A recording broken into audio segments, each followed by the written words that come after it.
Hey there, gorgeous. Hope you're having a fabulous day. It is such a pleasure to see you. Thank you for being here.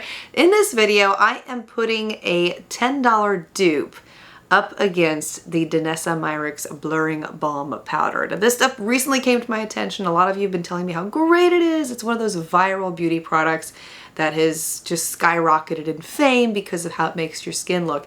But the second that I tried it, I was like, this reminds me a lot of the e.l.f. Poreless Putty Primer.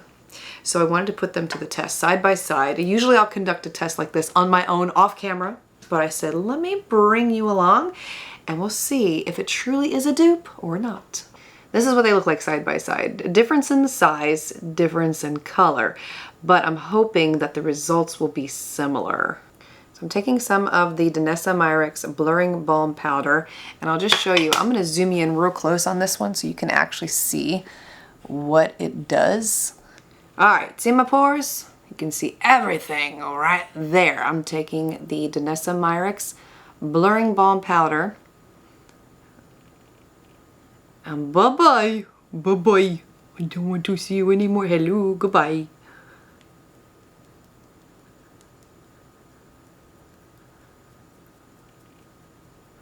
And voila, gone. Now, it does not do a great job of disguising varicose veins in the skin. Like, I'm starting to get them right there. I don't know if you can see them, but it does not cover those up at all. I did apply some there and you can see that those are still there.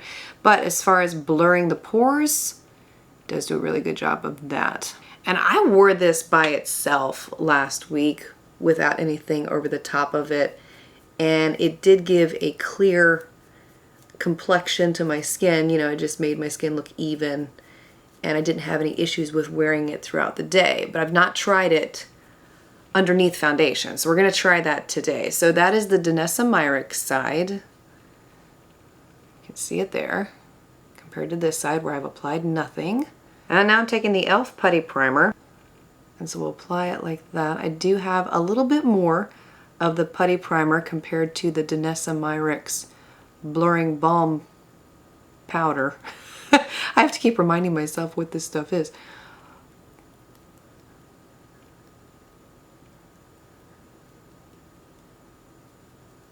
We'll apply it the same way we did on the other side here. I am taking more because the e.l.f. one does not have the same tint level as the Danessa Myricks one does. Now you tell me, what do you think? e.l.f.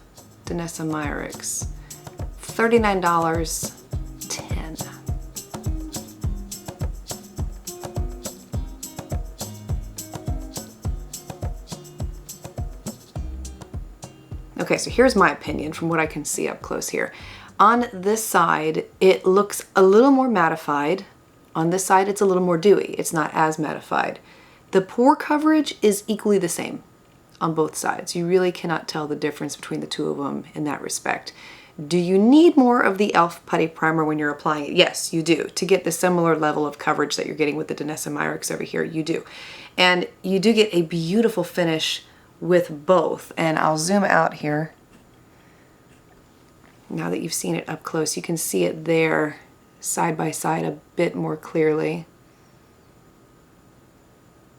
To further this test today, I am going to be applying a foundation over the top to see how long both sides will wear underneath the foundation. Choosing to go with the L'Oreal True Match Nude Foundation for both sides.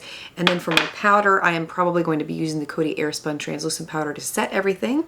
And now that my full face is on, you can see there really is no difference between either of the sides. We'll see how they wear throughout the day. I also did want to mention that for reference, I'm using a tinted version of the Danessa Myricks Blurring Balm Powder. They do have a universal version, which is translucent, which more than likely would be a better dupe of the e.l.f. Poreless Putty Primer because there is no real tint associated with this one. So besides that minor little thing that I noticed, the results were pretty similar. So Let's see how they hold up throughout the day. Moment of truth. How did it hold up throughout the day? So this is what my face looked like up close after about 9, almost 10 hours of straight wear. I mean, come on, the results are crazy.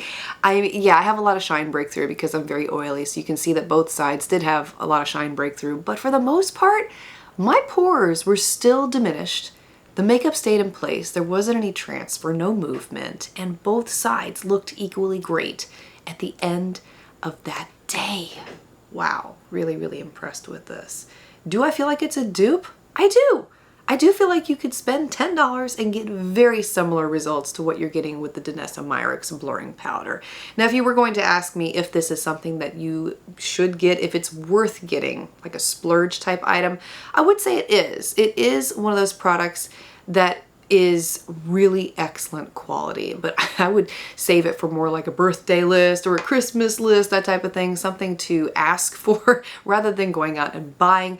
But it is one that is really amazing and I think you would enjoy. Let me know your thoughts on this topic. If you've had the opportunity to try either of these products out, compare them side by side yourself, or if you have an opinion any other way. Regardless, I hope that you did find this video helpful today. I hope that it helped saved you some money, maybe made you think in other ways that you could spend your money. I mean, because $20 is a huge savings when you look at the big scheme of things. Thank you for being here, for taking the time to watch. Look forward to seeing you again next time.